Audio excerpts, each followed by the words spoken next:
give you two observations. The first is that I think that there is a huge gap between how the media tries to portray Donald Trump and what he's like when you meet him in person. And that gap is really wide. And so I would say specifically to Democrats and independents, you really do need to sit in the room and feel what it's like.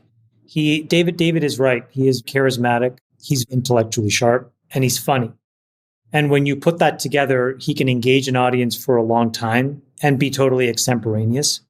The other thing I would say that he is very polite and he's kind in a way that was disarming and was not what I expected.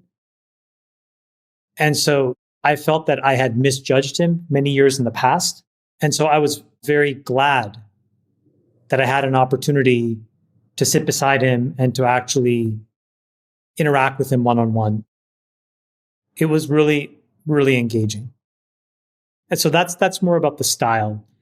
And then about the substance, what I would say is it was not just a pro-America agenda, but it's very clear that he was pro-innovation. So he was really supportive of AI in the details that he talked about. He was very supportive of crypto in those details. And he's very much low regulation, low taxation. And so when you put that together, it does stand very much in contrast with what the alternative is. And so I think that both of those things are a reason why, even if you aren't willing to vote for him, I would encourage everybody to experience what it's like to hear him. Freeberg, your thoughts on all this? I didn't go to this. I didn't go to the event. I don't know. No, I know. Just big picture. I'm wondering our why bestie's hosting this. I want to know why Chamath didn't wear a tie. Everyone else is wearing a tie. You didn't want the tie? Chamath doesn't need a tie. He's a baller. All right. Do you want to say what Trump said to you when he met Natalie? So it's us talking, and he says, "You guys are a really beautiful couple." Uh-oh.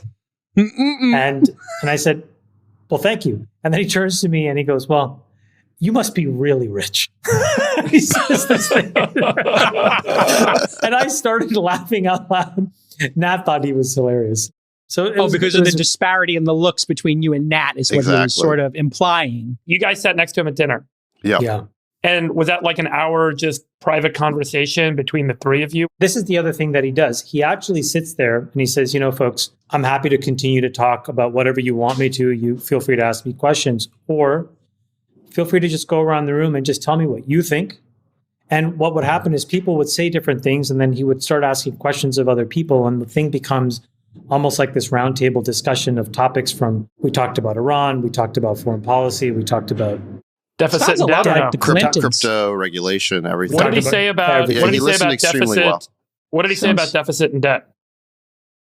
Well, he's very much on your side of we have to really figure out how to get spending in order and get the deficit under control. Well, congrats on it. Sounds like a success.